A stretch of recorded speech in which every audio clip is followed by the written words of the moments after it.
Hello everyone, royal kitchen कट्टा या YouTube चॅनेलवरती तुमचं मनापासून स्वागत आहे। आज आपण बिटाचे पौष्टिक आणि आरोग्याला लाभदायी ठरणारे लाडू बनवणार आहोत। अगदी 15 ते 20 मिनिटांमध्ये आपले लाडू बनून तयार होतात। इथं मी 2 बीट घेतलेले आहेत।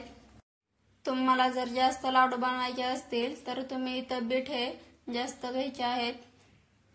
आता आपण याचे साल काढून घेऊया।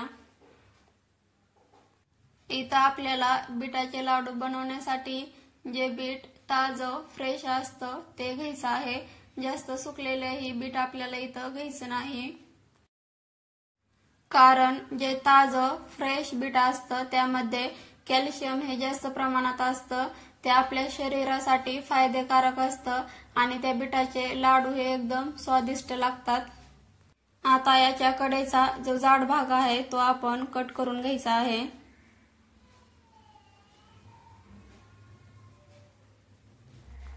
आता आपण याला किसणीने किसून घेऊया। तुम्हाला जर इथं किसणीने किसायचा कंटाळा येत असेल तर तुम्ही बीट कट करून मिक्सर मध्ये बारीक करून घेऊ शकता। जर तुम्ही माझ्या चॅनेलवरती नवीन असाल तर चॅनेलला लाईक, शेअर आणि सबस्क्राइब करायला विसरू नका। माझी ही रेसिपी पाहिल्यानंतर तुम्ही ही बिटाचे घरी लाडू करून पहा आणि कसे झाले ते मला कमेंट बॉक्स मध्ये नक्की सांगा। आता अशाच पद्धतीने मी इथं हे दोन्ही बीट किसून घेणार आहे। तुम्ही इथं बघू शकता मी हे दोन्ही बीट किसून घेतलेले आहेत।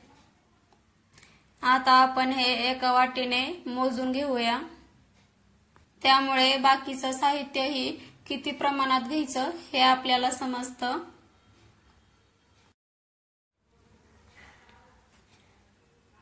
तुम्ही इथं बघू शकता 3 वाट्या आपला बिटाचा किस भरलेला आहे। आता आपण बाकीचं लागणारं साहित्य बघूया। यासाठी इथं 3 वाट्या बिटाचा किस घेतलेला आहे, 1 वाटी साखर, थोडंसं किसलेलं खोबरं, 3 टेबलस्पून तूप घेतलेलं आहे, थोडेसे काजू बदामाचे काप घेतलेले आहेत आणि 1 टेबलस्पून वेलची पूड घेतलेली आहे। आता आपण रेसिपीला सुरुवात करूया। इथं आपल्याला कढईमध्ये तूप ओतून घ्यायचं आहे। तसेच आता यामध्ये किसलेलं बीट घालून घेऊया।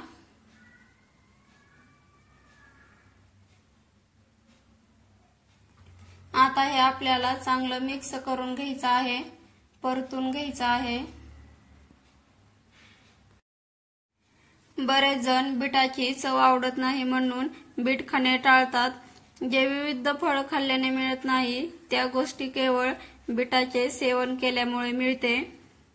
बीट खाल्ल्यामुळे आपल्याला अनेक फायदे होतात, जसे की दात मजबूत राहतात, हिरड्यावरती सूज येत नाही, जर पोटांचे विकार असतील जसं की अपचन होत असेल, एखाद्याला मूळव्याध असेल, यावरतीही हे उपायकारक ठरते।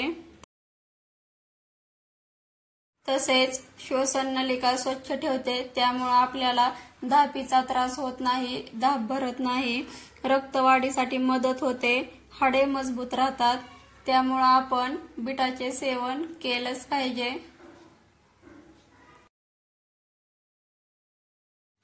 पण आपल्याला तर बीट खायचं म्हणलं की नको वाटतं, त्याची चव आपल्याला आवडत नाही। पण आता असं अजिबात होणार नाही। तुम्ही फक्त एकदा बिटाचे लाडू करून पहा, एकदम स्वादिष्ट आणि एकदम टेस्टी लागतात।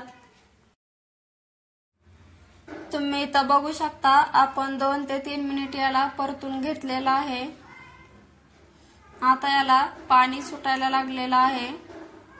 आपण याला 2 ते 3 मिनिट झाकून ठेवूया।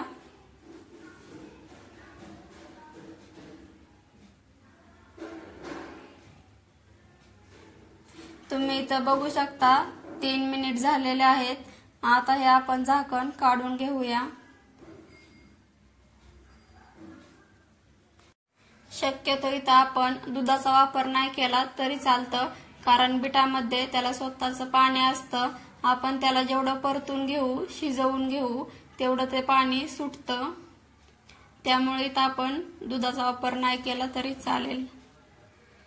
आता आपण यामध्ये साखर घालून घेऊया।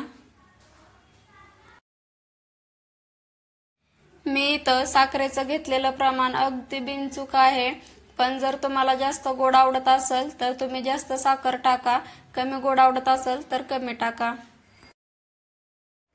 पण आपण 3 वाट्या बिटाचा किस घेतला तर 1 वाटी साखर हे योग्य प्रमाण आहे, तुम्ही असंच घ्या। आता आपण याला मिक्स करून घेऊया, हलवून घेऊया। आता यामध्ये साखर पूर्ण विरघळेपर्यंत आपल्याला हे हलवून घ्यायचं आहे।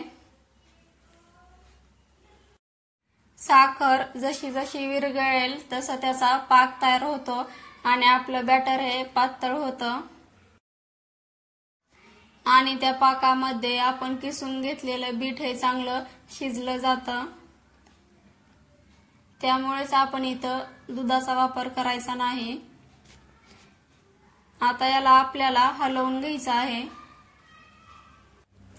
आता आपण यामध्ये काजू बदामाचे काप टाकून घेऊया आणि वेलची पूडही मिक्स करून घेऊया। इथं आपल्याला काजू बदामाचे काप हे मिश्रण शिजत आल्यानंतरच घालून घ्यायचे आहेत, कारण ज्या वेळेस आपण लाडू खातो त्यावेळेस जर काजू बदाम आपल्या दाताखाली आला तर त्या लाडूची चव आणखीन वाढते, तो लाडू आणखीन मस्त लागतो, स्वादिष्ट लागतो। आणि आपण जर काजू बदामाचे काप सुरुवातीलाच टाकून घेतले तर ते एकदम गाळ शिजले जातात। त्यामुळे आपल्याला मिश्रण शिजत आल्यानंतर काजू बदाम टाकून घ्यायचे आहेत।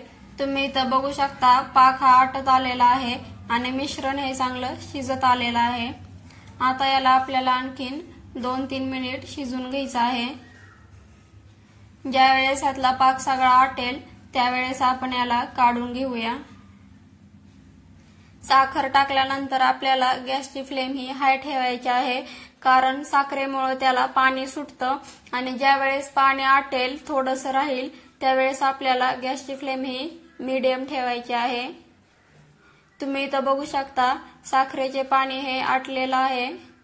आता आपण याला मीडियम फ्लेम वरती हलवून घेऊया, शिजवून घेऊया।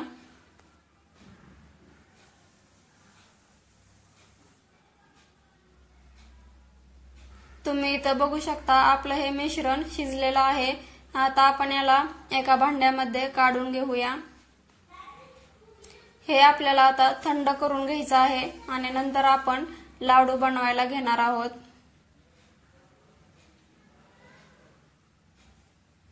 इथं बघू शकता मी हे थंड करून घेतलेलं आहे। आता आपण लाडू बनवायला घेऊया। आपण जे किसलेलं खोबरं घेतलं होतं त्याचा वापर इथं करायचा आहे। आता आपण हाताला तूप लावून घ्यायचं आहे, जेणेकरून लाडू बनवताना मिश्रण हे आपल्या हाताला चिकटू नये म्हणून। आता आपण लाडू बनवून घेऊया। इथं तुम्ही तुमच्या आवडीनुसार लहान मोठ्या आकारामध्ये लाडू बनवून घ्यायचे आहेत। तुम्ही इथं बघू शकता एकदम अलगदपणे आणि एकदम सहज आपला लाडू बनून तयार होत आहे। स्वीट होम मध्ये जसा भेटतो ना अगदी तसाच आपला लाडू इथं बनून तयार होतो। आता याच्यावरून आपल्याला किसलेलं खोबरं लावून घ्यायचं आहे, त्यामुळे आपल्या लाडूची चव ही आणखीन वाढते। तुम्ही इथं बघू शकता एकदम मस्त असा गोल आकारामध्ये इथं आपला लाडू बनून तयार झालेला आहे। लहान मुलांची हाईट वाढण्यासाठी जे घटक लागतात, जीवनसत्व लागतात, ती या बिटामध्ये असतात। त्यामुळे तुम्ही इथं बिटाचे लाडू करून त्यांना देऊ शकता, जेणेकरून त्यांची हाईट वाढण्यासाठी मदत होईल आणि लाडू म्हणलं की मुले आनंदाने ते खातील। तुम्ही इथं बघू शकता दुसराही लाडू मी बनवून घेतलेला आहे। अशा पद्धतीने मी आता इथे सगळे लाडू बनवून घेणार आहे। तुम्ही इथं बघू शकता मी इथं लाडू बनवून घेतलेले आहेत, एकदम गोल आकारामध्ये बनलेले आहेत। मग कशी वाटली माझी ही रेसिपी कमेंट बॉक्स मध्ये नक्की सांगा। तुम्ही ही घरी नक्की ट्राय करून बघा। चला तर मग भेटूया अशाच एखाद्या स्वीट, स्वादिष्ट आणि खमंग रेसिपी सोबत.